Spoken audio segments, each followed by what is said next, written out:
The fuck are you talking about, man? You live in the south side of Chicago, you think you could just pull yourself up by your bootstraps? You're crazy.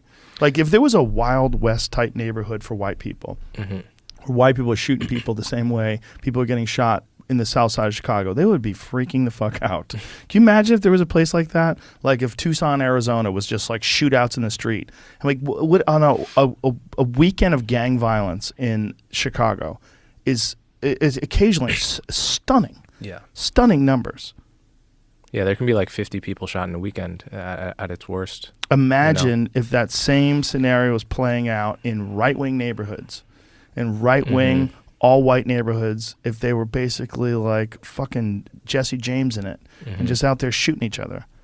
We have very different discussion. What would happen, though? Would it be more sympathy for them, or would it be more law enforcement because there's less guilt involved? It would be something different, that's for sure. Especially if they grew up in good neighborhoods. Imagine if they're like people from good neighborhoods with good education, like middle class, like no excuses. Well, and then there's always been this like insane galling asymmetry of like you're caught with a dime bag in the hood. Meanwhile, how many fucking Harvard kids are smoking weed in their dorm rooms? Oh, but even better yet, how about the crack laws? You know, Dr. Carl Hart is outlined this so perfectly because that's the guy that does heroin, right? Yeah, he's amazing. He's a fascinating person.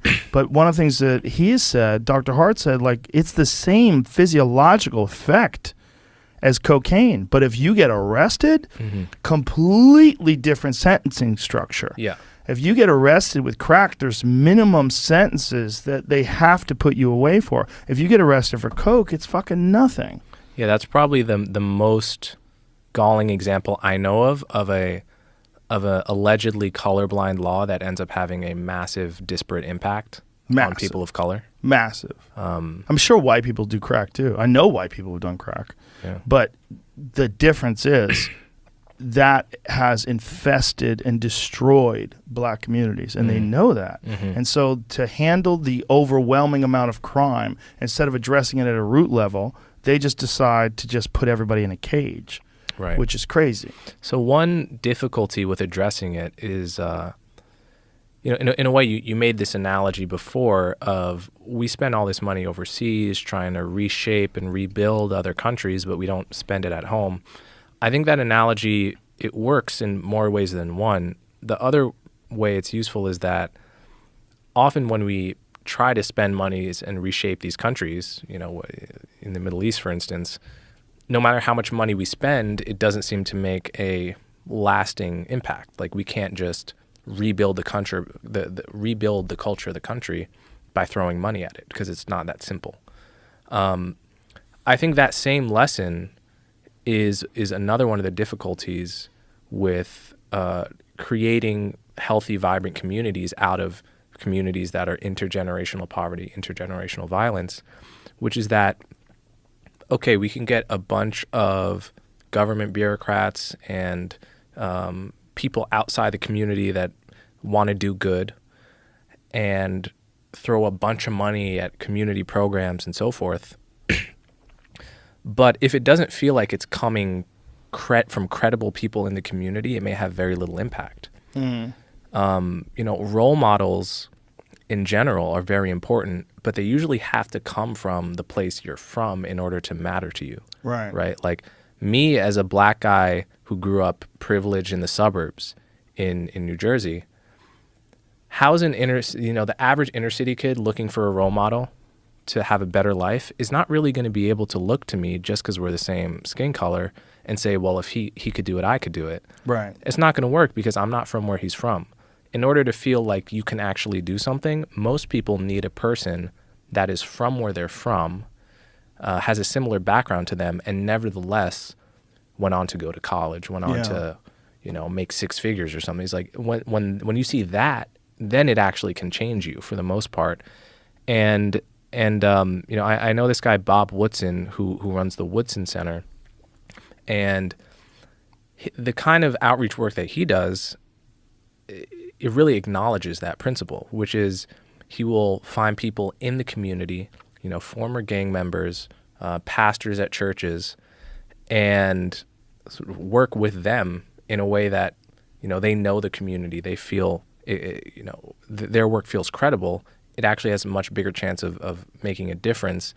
And this is one challenge with getting government to sort of throw money at the problem is if they don't understand that principle, I'm often skeptical that interventions are going to work as well as they could.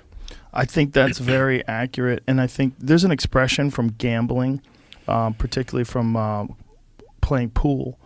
Like guys would try to bet double or nothing. Like they would lose a bunch of games in a row and they'd maybe be down $200. And I'll bet you all of it on one game, double or nothing. And the expression is, you got to get better the same way you got sick.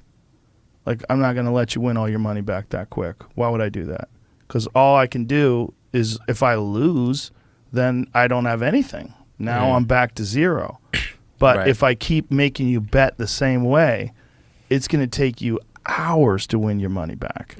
Like, if I've been beating you for 5 hours and we're playing, $100 a set, and I've got you down 6, 7, 8, 9 sets, and you say, all right, $900? How about $900 on this game right now? Like, why would I do that? I would rather it's gonna take a long time. Right. I think that sort of thought process kind of applies to fixing these communities. I don't think you're gonna take a place that's been fucked since 1910 and make it better in 5 years. I think it's gonna take generations. Sure. But I think it's a valuable thing to invest in. And I think it should be a thing that should be thought of as, I always say it this way, so I'll say it again. If you want to make America great, you should have less losers. How do you have less losers? By giving people a better path, by making it so that they don't feel like from the beginning they're saddled down with massive amounts of problems, massive amounts of unsurmountable issues in their community, in their life, in their personal life, and the people that they surround themselves with, their friends. You've got to invest a lot of time and a lot of money and do it with the goal of transforming these places eventually. How much time is it going to take? We don't fucking know because we've never done it before. We've never done it before. The only thing we've ever done to a neighborhood is wreck it. If you look at the worst neighborhoods, I mean, they've gentrified some places and made them, but all they've really done is like they've taken rich neighborhoods and expanded them. They didn't take a poor neighborhood and elevate it. That's a different thing. And I think there's a way to do it. And I think there's a way to do it, but it has to be done in a way like it has to be addressed nationally.